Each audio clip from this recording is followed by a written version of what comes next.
My standard disclaimer when I'm starting services over at Christ House is we know we have folks that trickle in late, and just make them feel welcome as they do. I try to encourage folks to think of coming together at church as less of coming to attend a show and more of a family gathering. The family gathering, you have some things you sketched out on the agenda that you want to get done, but people show up when they show up, and you're excited to see everybody, and that's normal. So we try to do both. We'll have some things you want to get done here, make sure folks feel welcome. I'm going to let BJ introduce himself and share about his ministry. For some of you guys, you've known about his ministry for a lot of years, and you're excited to get updates. You're probably really excited to see photos of people who are older than the last time you saw photos of them. And for others of you going, BJ, who? Where does he come from? The EC Church has missionaries? Really? Like, you've got lots of questions. So I encourage them at the end. We'll probably open up for some Q&A. So we think about what questions you might want to ask. Because it's a lot easier to find out what's going on in the field when he's here. Though granted, we live in a day and age where he's more accessible than past generations. So let me open us in prayer.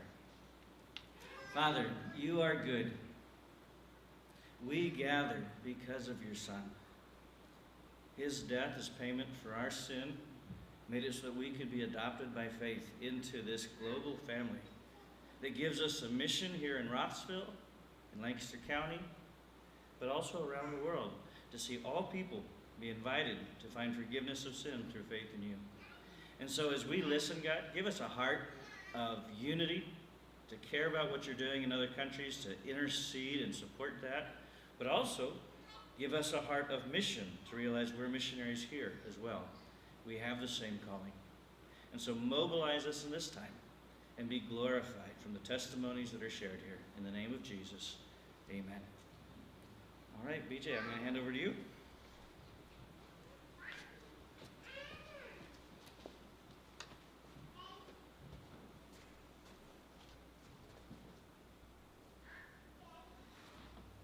You all came out on a Tuesday evening.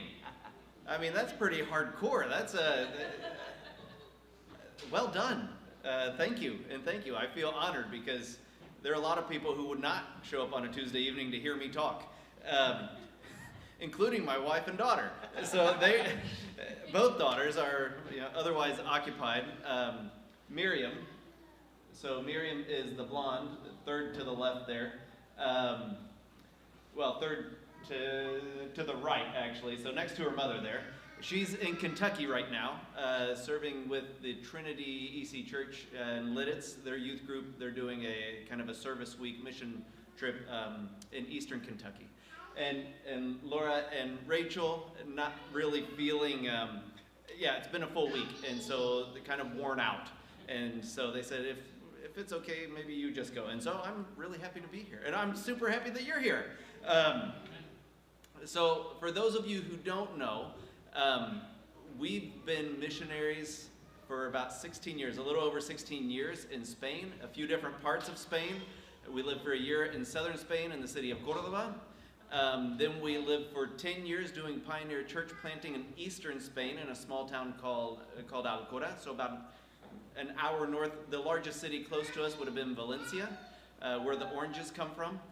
And for the past 5 years, we've been living and serving in the town of Meco, which is just outside of Madrid. So we're about half an hour outside of the capital. Still in the province of Madrid, but not in the city, because we aren't city folk. We're town folk.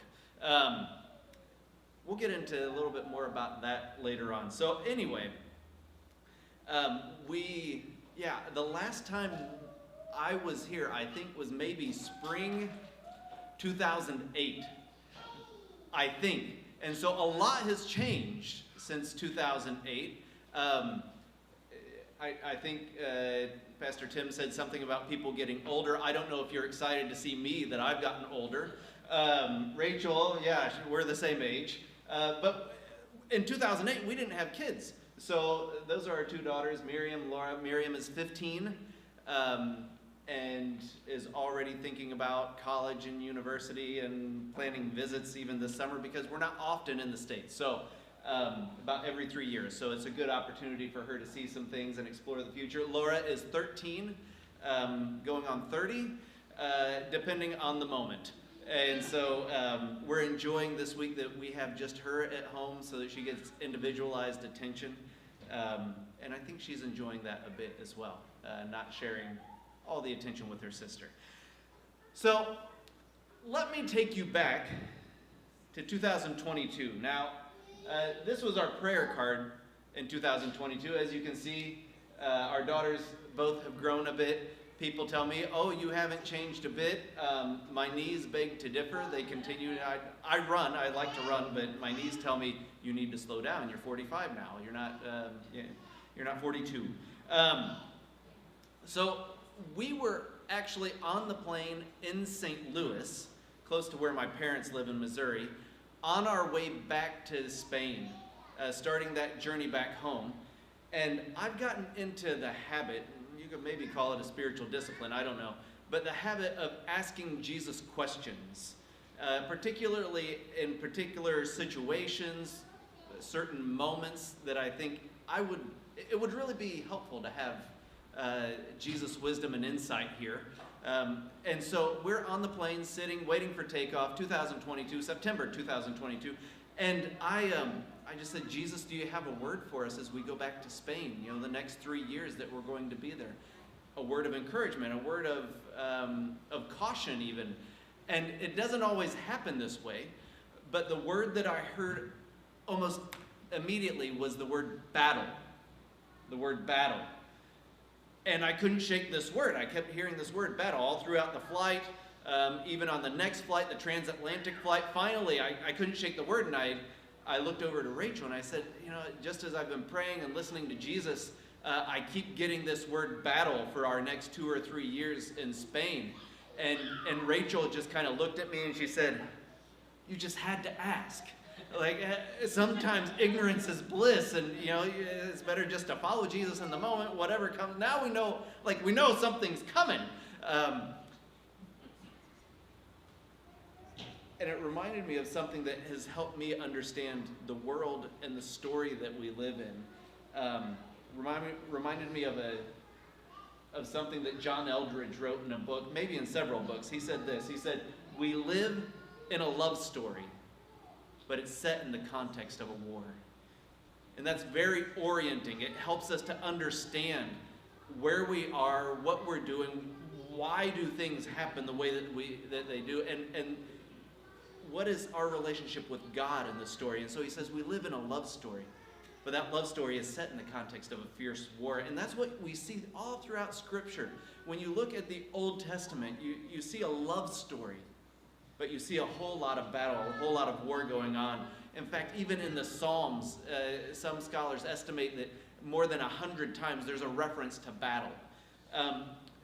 When we look at the teachings and the life of Jesus, you see the theme of battle. The teachings of Paul and Peter, John, all of their lives, you see this theme of battle coming up again and again. And that's what we've been reminded of. That's what really the story that we've been living in the past 3 years. And so what I'd like to do is just share about a few of the battles that we've been facing, and some of the reminders, truths, and lessons that we've been learning, that Jesus has been teaching us or reminding us on different fronts in life and in ministry over the past few years. And so here's battle lesson number 1,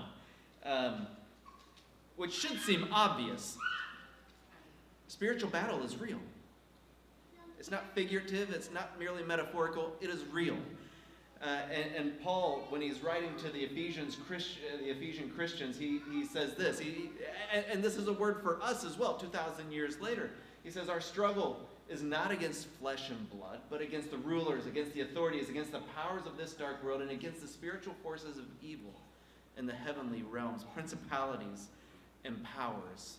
And so as we went back to Spain in 2022, we were actually rather excited because God had opened a door. It was kind of an unexpected door for Spain, where we were coaching baseball in Miriam and Laura's school, and they went to a Spanish Catholic school. So the idea of baseball working in Spain, where soccer is king, was just unbelievable. And the fact that their Catholic school gave us permission to share Bible verses and connect baseball and sports with life using biblical stories and values was just, this wide open door that we did not expect to happen in Spain. And so we get back on a Thursday morning. I think it was Thursday, September 8th. The following Wednesday, September 14th or so, I get a call from the after-school programs director, and he just said, "Hey, BJ, we start after-school programs in a few weeks. Just wanted to check in that everything's on course. Do you need anything before we start?" And so we had a great conversation there for a few minutes. I bumped into a couple of parents that morning as well, and they said, "You're offering baseball this year again. Our sons loved baseball. They've seen it in movies and in American TV, but to be able to play it with a real live American, that's just, what an opportunity." And so that was Wednesday morning. Wednesday evening, the same after-school programs director calls me, and he says, "Look, BJ, I'm just the messenger, but baseball's been canceled. I can't tell you why. The school, or the board of directors, they met together and they just said baseball's been canceled." And it turns out there was a new school director, a new Pharaoh who did not know Joseph. We suspect it had something to do with him finding out that we were evangelical Christians. We don't know for sure, but we suspect that had something to do with it. And there was absolutely nothing that we could do about it. The parents of the kids who came to baseball club, 20-some kids who were coming to baseball club, the parents were outraged. They wrote an angry letter to the director. He didn't give a flying flip about it. We met with him to try to reason with him, and he would not change his mind. There was nothing that we could do. He did not care. It had been canceled. And so, we were integrating, we were meeting a need and a desire amongst the kids, connecting with them, with their parents, using baseball and the Bible. Like, what could be better than that for a kid from small town America like me? But do you think when Jesus is working and opening doors like that, do you think that the enemy just kind of stands by and says, "Yeah, go ahead, no big deal"? The enemy will find ways to discourage and dishearten us and to close doors that have been opened. And I don't mean to be alarmist, but it's true. That's what we've lived, and we've seen it time and time again. And so we were pretty discouraged. And I remember one day, we were sitting around the table after lunch, just discussing things, processing things. I mean, even Miriam and Laura, they were outraged, and rage can kind of be creative as well, because they were expressing, like, what I would do if I bumped into the school director, if I found him in a dark alley, what I'd tell him? I would send him to, and rage can be pretty creative, we found out. But it came out of deep discouragement. And we felt a bit like Paul when he's writing to the Corinthians. In 2 Corinthians 1, he says this. He says, we were under great pressure, far beyond our ability to endure, so that we despaired of even life itself. We weren't that far down the road of despair, but we were discouraged. And he says, but this happened so that we might not rely on ourselves, but on God. What kind of God is this? He's the God who raises the dead. And so we had a dream and an opportunity that died. And then God resurrected him.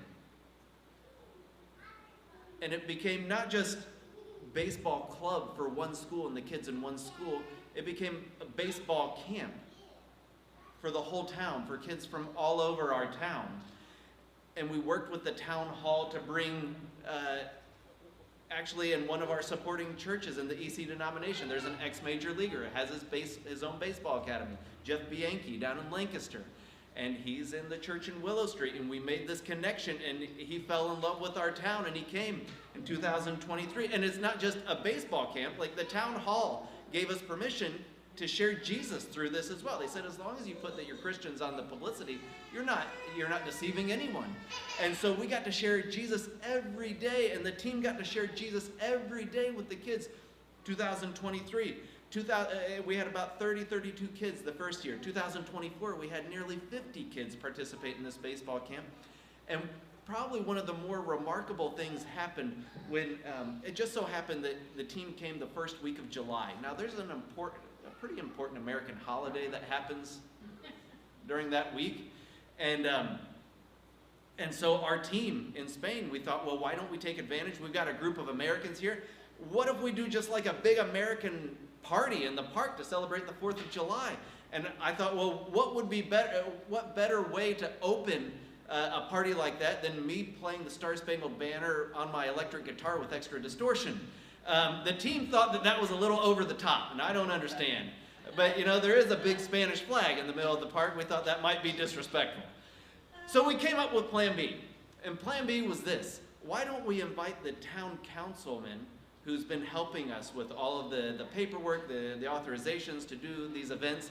Why don't we invite him to come and throw out the first pitch? Because we want to do a baseball, kind of a demonstration of the kids from camp. And so he comes. I welcome him, thank him profusely for how he's just opened doors and helped us out. He grabs the mic from me and he says, actually, we as a town should be the ones thanking you. You've organized this event, you've blessed our town, and this has been, you're sharing solid values, and they're Christian values, and we thank you, and the doors are wide open here for you to continue these kinds of activities in the future. And so seeds have been sown, doors have been reopened that we thought were closed. And we would love it if you would pray for the seeds that have been planted through these camps and through the relationships that were created there. But I told you that so I could tell you this. Just to remind you, and I think you know this, the spiritual battle is real. It is real. Because, whether you're talking about baseball or you're talking about marriage, like if you want a marriage that thrives throughout not just the years but the decades, you are going to face battles. If you want to raise your kids in a way that they follow Jesus in a real, authentic way, there are going to be battles. If you want a church that really is coming together and is growing deeper in their love for Jesus and reaching out at the same time in a healthy way, you're going to face battles in one way or another. If God puts a dream on your heart, and it really is from Him, there's going to be a battle as you pursue that dream. And so we live in a world where there are battles, and it's real. And so I've just got 2 questions for you to reflect on. Do you live every day knowing that the battle is real? The spiritual battle, it's a real thing. Do you live that way? But maybe even more importantly, for those of us who live aware of that battle, is this question. Do you realize the power of the God that we serve? Because He is the God who raises the dead. There's no limit to His power.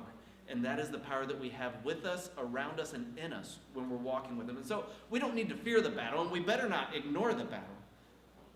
We need to simply follow Jesus into the battles that He's leading us into with His power and with the courage that gives us. So the spiritual battle is real. Battle lesson number 2 that we've been reminded of over the past few years is that the battle is on the offensive. Let me explain this here. When we look at Ephesians chapter 6 and we see the armor of God, a lot of that armor, some of that armor, is defensive. You think of the helmet of salvation or the breastplate of righteousness. Those are more defensive pieces of armor.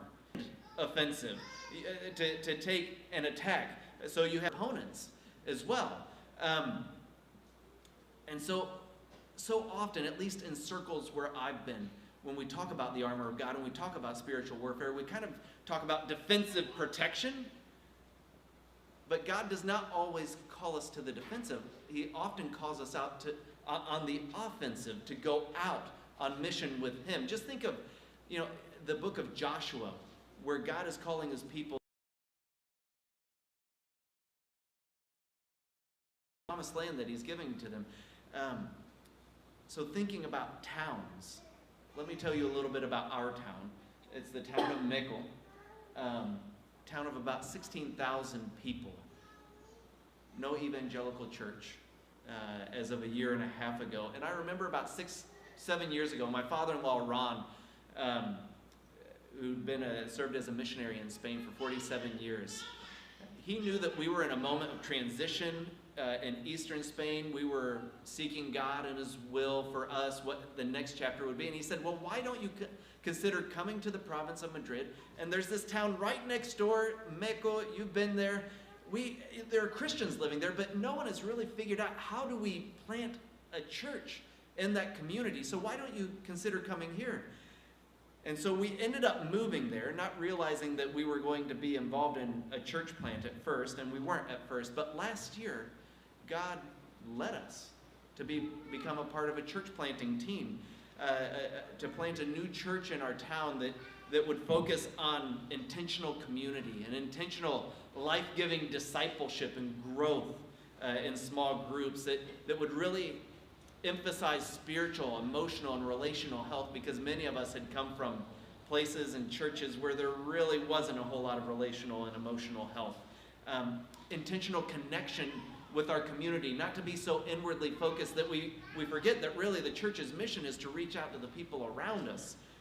And of course with weekly celebrations of worship. And so a year and a half ago we started with 4 families, about 15 of us.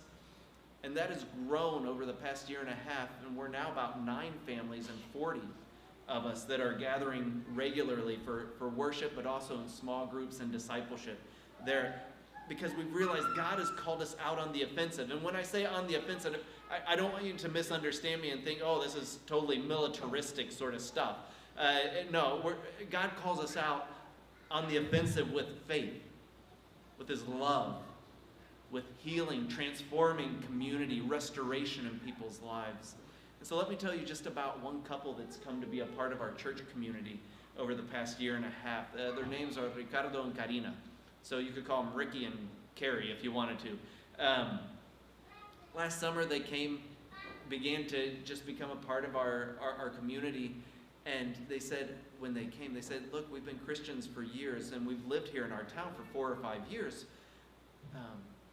And we've been praying that someone would come. You know, we're not church planters. We're not trained in this sort of thing, but we are Christians. But we've been praying that God would send someone to our town to start something like this for years and years. And you guys are the answer to 4 or 5 years worth of prayers. Because we don't always have the use of a car. We can't always travel to another town or another city to worship with other believers.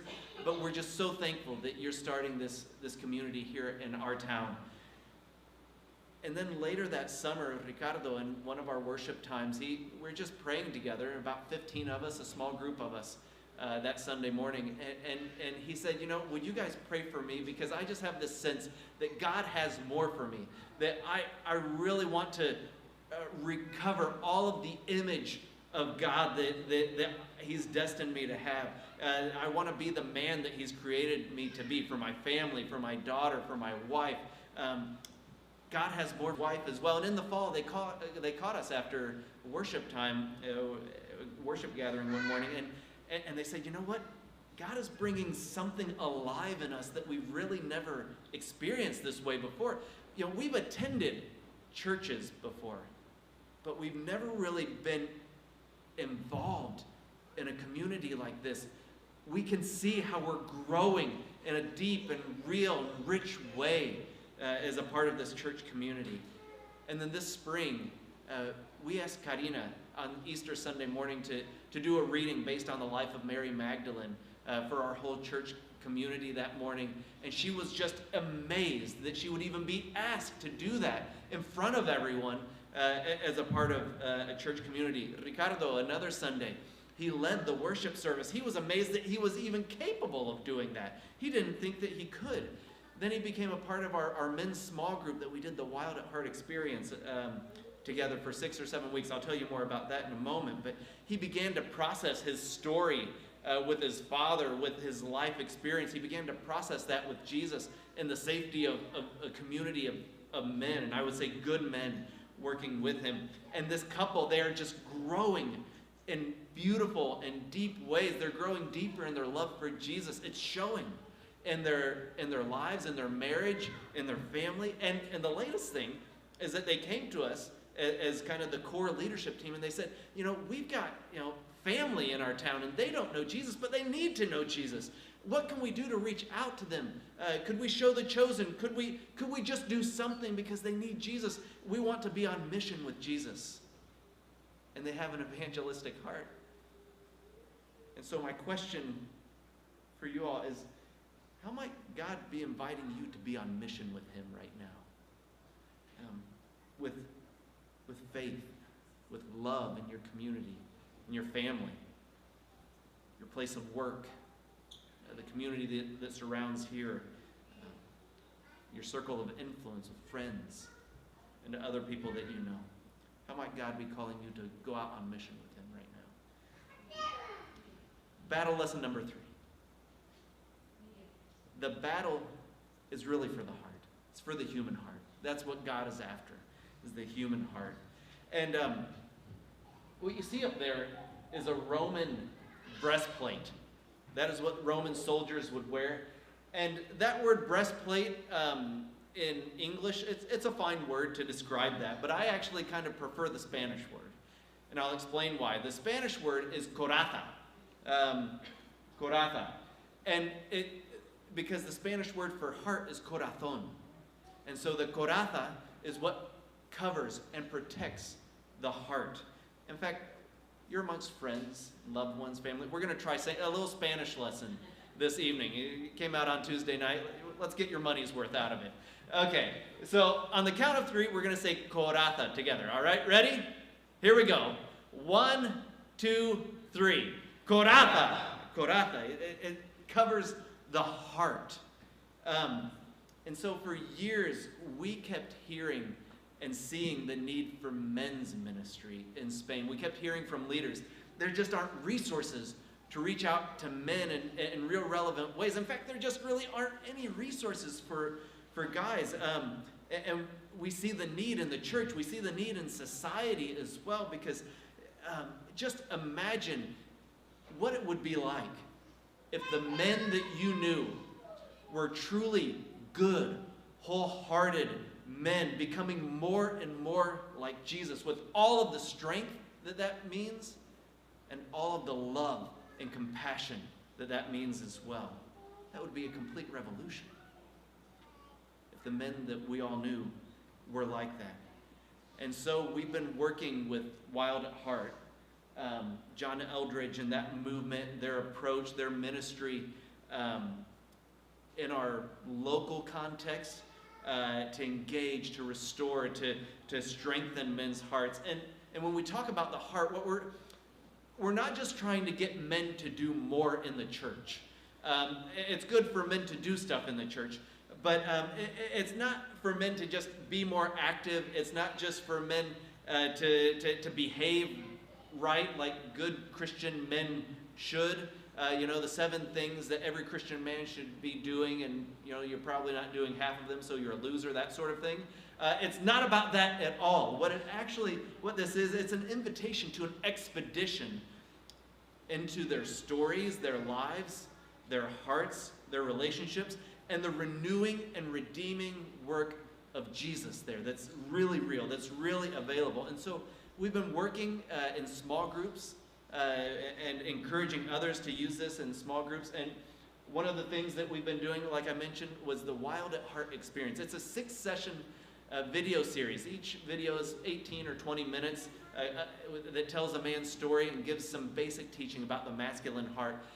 And we walked our men in our church plant through this. We just dubbed it into Spanish. It's just such a good resource for men. And the men, even the men, there was an ex-cop who's part of our church plant, and when I invited him to come and be a part of this, he said, I don't know, I'll come the first time, we'll see. And I think he was the only one who never missed a meeting, because there was something deep and real and transformative about what was going on through the teaching, but also through the richness of our conversation, our support, our ministry to one another in that small group setting. And so it's actually a totally free resource that you can go on the Wild at Heart website and you can just watch it for yourself, or you can do it in a small group. It's beautiful. But we've also been organizing retreats centered around the message of Wild at Heart, which is just the gospel, but told in a way that makes sense for men and for the masculine heart. And I could tell you a lot of stories that have come out of our retreats, but let me tell you just one. And we'll call the guy Dan, just to protect his identity a bit. But a month after our first retreat in 2023, I got a text message from a friend in northern Spain. And he said, I don't know if you know this guy, Dan, but he was a guy who came to your retreat. There were 60-some guys who were there, so I didn't know all of them. But he came to your retreat, and it just completely turned his world upside down. I said, oh, well, what do you mean? He said, oh, you didn't know. So Dan came to our retreat really just looking to get away from ministry because he is a pastor, to get away from his wife, to get away from his family. And in the second, and that's what he told me later in his own words, and in the second or the third session of our retreat, Jesus confronted him. And he said, you're leading a double life, and I know it. And you've got a choice to make, and here's your opportunity. Dan was leading a secret life of sexual addiction. He was deep into it. And it was about to destroy his life, his ministry, and everything.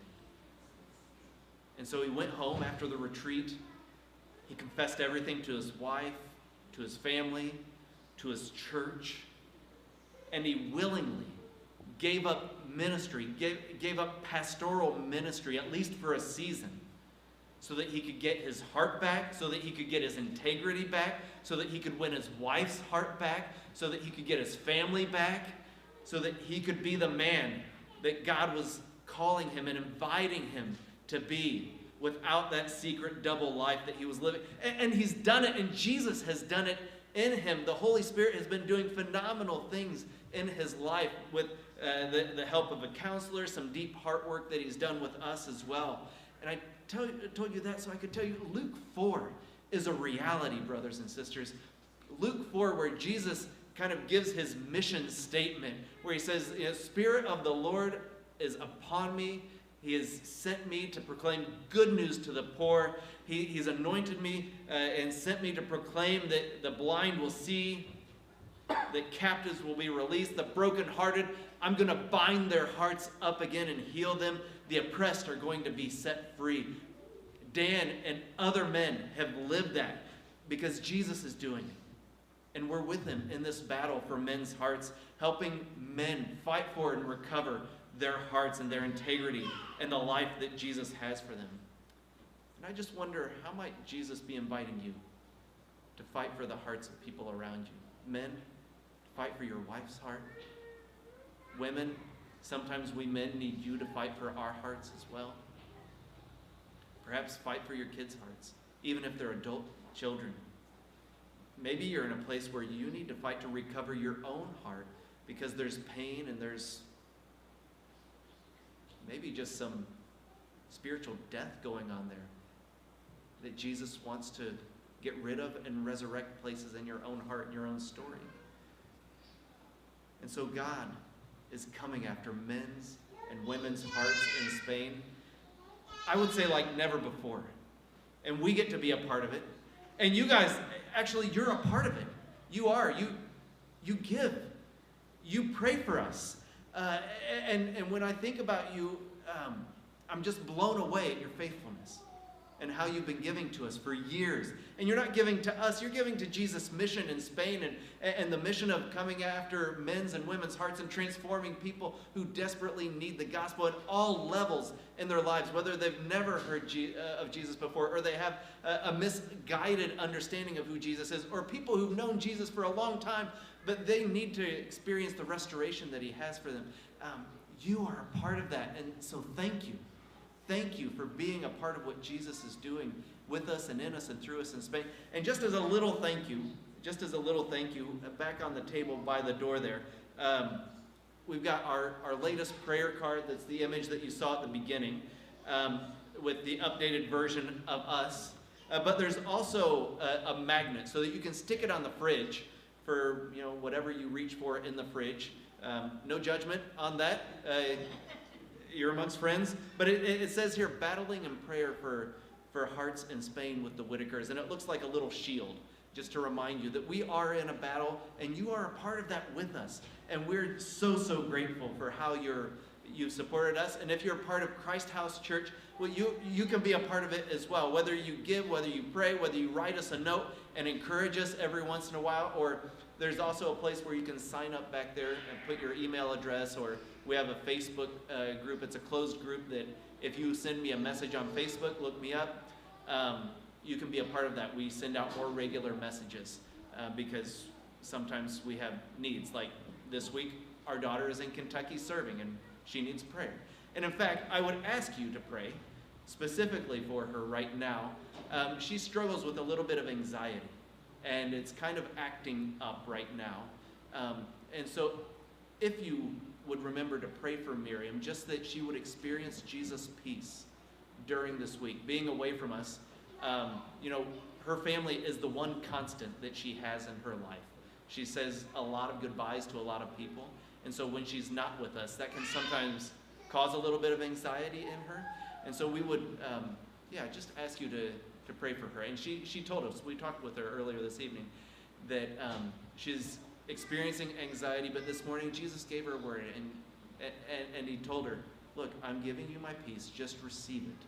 And so pray that she would be able to receive that deeply into her heart. So do I have time for just one more little point? Maybe one more story? So we are in a love story set in the context of a fierce war.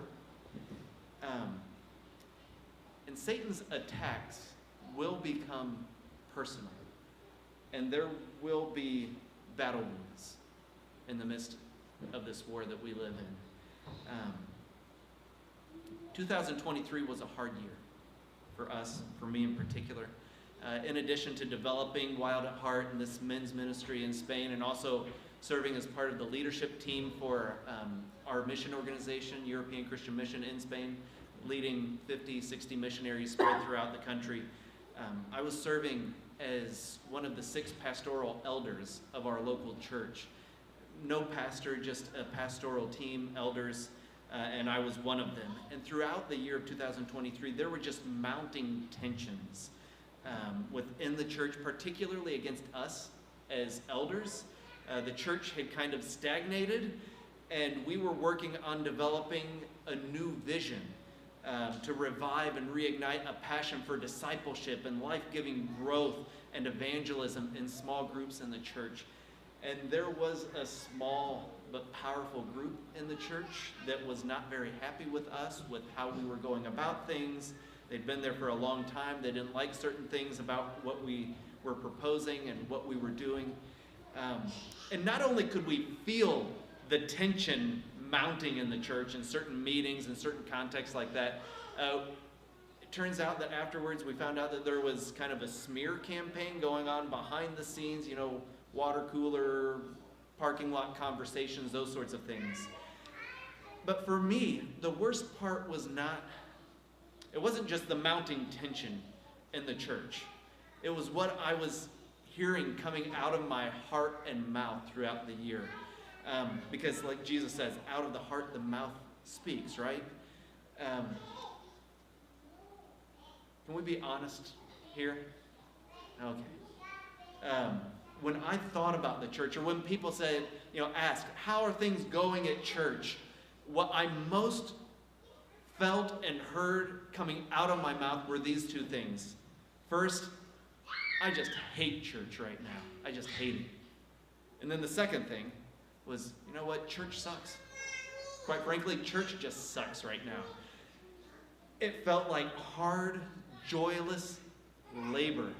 And I didn't want to feel that way. I knew it wasn't good. Like, I'm an ordained elder in our denomination. Like, most of my gifts are pastoral, and it's really hard to love Jesus and hate his bride. I didn't want to feel that way. But that was just the state, the condition of my worn out, worn down soul towards church. And when you look at Daniel 7:25, you see that one of the enemy's strategies is to wear down and wear out the saints. And that's where I was. And so September 2023, the thing just exploded. If you remember, a year before that, September 2022, had this word from Jesus about battle. And September 2023, the thing explodes. There are personal attacks against the elders. There are personal attacks against me as well. And without going into too many details, by the end of October, the other 5 elders and I stepped down as elders in the hopes of avoiding a church split. One of the Sundays, we as a family remained in the church. One of the Sundays, I was there in the worship service, and I couldn't pay attention to the sermon that morning. I don't know if that happens to you ever. Hopefully not, because you might shatter Pastor Tim. No, but I was there. I could not pay attention for the life of me, and then my mind began to wander a bit, and it wasn't actually wandering. I think Jesus was leading me, because he said, you know what, it's not just this hard church situation that you've gone through, but remember the one in eastern Spain, in Castellón, several years ago? And don't forget about the one in Pennsylvania when you were serving as a youth pastor there. And what about that one in New Jersey when you were fresh out of college and youth ministry and you went through a really hard time? What about that church split that happened in your home church in Illinois when you were still in college? You just kind of moved on from these things. And then all of that came with a question and an invitation. And Jesus asked me, would you let me into the pain of all of those hard church situations?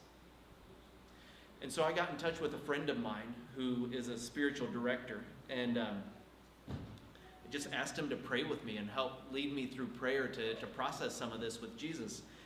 And he said, sure, I would love to do that, but I think if you want to invite Jesus into this, what you need to do is to write a psalm of lament about your relationship with the church and all of these hard experiences. In the book of Psalms, there are 150 psalms. About a third of them either are a lament or contain some sort of lament. You need to write your own about this, and then we'll invite Jesus into it. And so we met again several weeks later, and I'd written my psalm of lament about my relationship with the church, about the difficulties, about the weight and the hurt and the pain. And I read it out loud in front of my friend, the spiritual director, and I read it in prayer to Jesus, and then we just invited Jesus into that. And in prayer, I can't tell you everything that Jesus told me and showed me, but I'll tell you 2 things that Jesus told me. The first thing had an image attached. And he just gave me the image of the scars, the healed scars on his wrists. And he said, I am the wounded healer. And this is part of you becoming a wounded healer with me. And it was this sense that this was not pure accident. I was not alone in my pain. This was something that Jesus was leading me through, and that he had purpose in it for me. I'm the wounded healer, and I'm inviting you to be a wounded healer with me through this. And then he gave me the image of a wide flowing river, and he gave me these words. He said, stay with me, and this river will cleanse you, will heal you, and will fill you again. And then he brought to mind Psalm 23:2. He leads me. He makes me lie down in green pastures. He leads me beside quiet waters. He restores my soul. And that's what he's been doing. He's been restoring and healing my heart, my relationship with his church ever since. So much so that we're actually involved in starting a new church, a new expression of his body in our town, in Mekel. And I told you all that so I can tell you this. Yes, we are in a love story that's set in the context of a fierce war that is mostly against our hearts. And we will be wounded in this battle. But if you're here and you are carrying wounds and pain in your heart, you need to hear this. And you need to receive it. Jesus will meet you and heal you in that place of pain if you invite him in. He is the wounded healer, and he invites us to be wounded healers with him. If we will just invite him into those places in our lives and in our hearts, so that he can make us, he can heal us, so that we can be those wounded healers with him and meet the world at its deepest point of pain as well. So thank you, friends, for coming out on a Tuesday evening to listen to me talk, to be a part and know a little bit more about what Jesus is doing in us and through us and with us in Spain. And we're so grateful for you all. So yeah, I don't know. I think we can take a little bit of time, not long, but Yeah. I did say if you had some questions you want to ask, and obviously when we end the service, you don't have to like race out the door, but any questions you'd like to ask PJ while we've got him here? As you were listening, just questions about things he brought up or questions about things he didn't. You mentioned that, how do you say it, Miko? Is that the name of the town? Yeah, Meko. Mako. Yeah, So, okay. Meko. Mako, I'll have to work on that. There's no evangelical church there for what you guys are doing. Has there been in the past? And if so, how long ago since they had anything? Right. So, Meko is a church or a town of 16,000. The predominant traditional religion is Roman Catholicism in Spain, so there is a very large structure of a Catholic church that's there. But as far as evangelical Christianity, we know of one attempt several years ago to plant some sort of a church, but it was short-lived. And so that's what we know. I don't know of any other attempt to plant anything. And those believers, I have no idea where they ended up. So there actually are like believers living in the town, but nothing established in the town, which is so important, particularly in Spanish towns. I can't speak for Lancaster County necessarily, but in Spanish towns, for there to be a point of reference that people can see and something that's actually in the town so that they don't have to travel elsewhere is vital. It's just how Spaniards and their mentality tends to work. Yeah. Any other questions? You mentioned that one of the families that's in the church said that they didn't have transportation to go. Yeah. Is that a common situation for the Spanish families? Yeah, it can be. Their situation in particular is that they have one car, and they, when the husband is working or away and has the car, the wife can't. It's kind of difficult for her to get around. So there are some families that would just have one car and would depend on public transportation, which isn't bad, but like on a Sunday morning can be hard to get certain places for a worship service. So probably more common than here. Yeah, people rely more on public transportation there than they do here. Yeah. Johnny. What did they eat? Oh, that's a very good question. So one of the main dishes that we have that's well known is called paella. And I don't have a picture of it, but it's made in kind of a large pan. And this Friday I've been asked to make one for some friends in Lidditz. But it's a rice dish, so it's yellow rice. And the traditional paella comes from where we used to live in Spain, in eastern Spain, and it usually has something that would be like a white butter bean or lima bean, green beans, a kind of a tomato base. So it's yellow, it turns the rice yellow. And then the meat would be rabbit. You don't have to put it in there if you don't like it, but that's traditional. Rabbit, pork, and chicken. And that, you put garlic in it. Yeah, it's delicious. And that's one of the things that I'm really looking forward to Friday because we haven't had it in a while. So is that something you'd want to try? Yeah? Even the rabbit? Yeah, it tastes like chicken. Everything tastes like chicken. It's not bad. So it's that's one of the main things. But then, there are a lot of things that we eat over there that, pasta and Italian food is popular there as well. But then you get different kinds of sausages. So we have something called chorizo, which is a kind of sausage. It might be slightly spicy or not very spicy. They have something called blood sausage, and so it's kind of like a dark-colored sausage, and it actually has dried blood in it. That's kind of gross, but some people love it, and you kind of either love it or you hate it. maybe the weirdest thing that you might, yeah, two of the weirdest things, at least for me. Snails are popular. Yeah, but they cook them and put them in kind of special sauce. And then the other thing that was, the first time I was in Spain, my mother-in-law made a paella, but it was a seafood paella. And so it had fish, and it had, I don't know what else, octopus and shrimp in it. But the shrimp, the thing is with the shrimp, they don't peel the shrimp for you. They're not clean shrimp. They're cooked shrimp, but you know, the eyes are staring at you before you eat it. Like, and you have to, you know, pull the head off and clean it yourself. So that's a little bit weird. Yeah. Well, let me ask just a couple detailed questions. How are you guys doing on your support? What are your needs right now? Right. So just like you all know, inflation is a real thing. And so we're doing all right. Support-wise, yeah, we are hoping to raise an extra $200 a month this summer to help with inflation and all of that. So yeah, that's kind of where we're at right now. Because I know we've got some folks, obviously St. Paul supports you, Christ House does not. Yeah.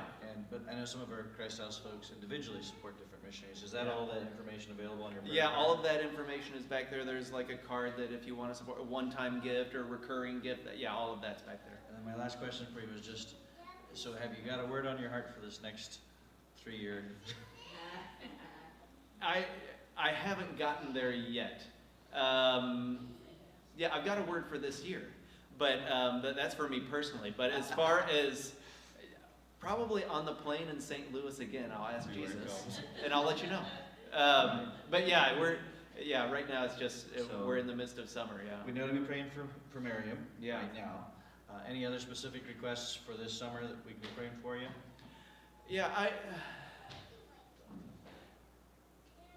Yeah, two things come to mind. One would be for us personally. The next month is going to be super intense. We're trying to take advantage of the next month that we have here in this area because the majority of our support and our friends are in this area. So we'll speak like another 15 times or so, and we'll be at a camp meeting, and we're at this church or that church, just for stamina, but also margin to be able to rest in the middle of all of it. Yeah, but we enjoy this. It just, for me, I don't mind it so much because I'm usually the one up here speaking. Our daughters, after about the third time of hearing me say the same thing, they're like, "Daddy, we pretty much have it memorized." I said, "Great, so next time you can give it." No, that's not what we mean. Yeah, stamina in that way, I think, as well. The second thing would be for our church community back in Meco. They're getting through the summer without us, which they're doing all right. But in the next couple of weeks, they have kind of an outreach planned. I have no idea what that looks like, what's going to go on there, but pray that there would be conversations about Jesus at least. Yeah. Well, let me come pray for you. Yeah, please and do. I encourage others as we're done here, if you had another question I didn't let you share, come grab it. Yeah. So let's pray. Father, you are good and you are faithful. Over and over, we're just reminded of our dependence upon you and your sufficiency. And so it's with great confidence and joy we put BJ and Rachel and their whole family in your hands. We lift up their church and each of the members that are there and the folks that they will be meeting. Would you provide for their needs? Would you open doors for the gospel? In this season they're in right now, where they get to be back stateside with us and other folks around the county and around the country, I pray that the work of visiting different churches and casting a vision and sharing what you've laid on their hearts would be something that is encouraging for them as a family. And as they meet different people and go in different settings, especially with all the repetitions, give them stamina to not get lost in that, but to still see the unique new faces and to see how you're working through them, to be encouraged by that. I pray that they would find special times as a family just to be together as a family, to rest while they're pulled aside for a little bit, that they would go back refreshed with hearts full. We want to intercede specifically for Miriam right now. We're excited that she's out on her own, joining in a ministry, not with her whole family, but just with other youth and another church. I just pray that that'll be a really encouraging time for her. I pray as she wrestles through anxiety and things. God, this is something she's faced before, and so I pray this would be kind of a milestone moment as she sees your sufficiency to walk with her, with other believers, but not always having the same support she usually does. So bless her today especially. And I want to pray for the church back in Spain. I know it's easy when you have a leader you depend on, to think you can't do stuff without them. And so as they step out and do outreach without some of their supports, I pray that you would just bless them beyond their expectations so that they would see the strength and the powers in your gospel and in you, and that you're with them, that they have all that they need to be your witnesses. And so that it would raise up more confident leaders, that fresh folks in the congregation get a new passion and vision for how you might want to use them in the future, so that when the Whitakers go back, they get to hear testimonies of your power and your grace. So I pray that you would open doors for the gospel. We pray for the lost to be stirred to seek you, and that you would bring new people into your family. We ask this all in the name of Jesus. Amen. Amen. All right, thank you all for coming out. As I said, make sure you grab some of the stuff and check out his display. And while he's here, ask him your questions. Thank you.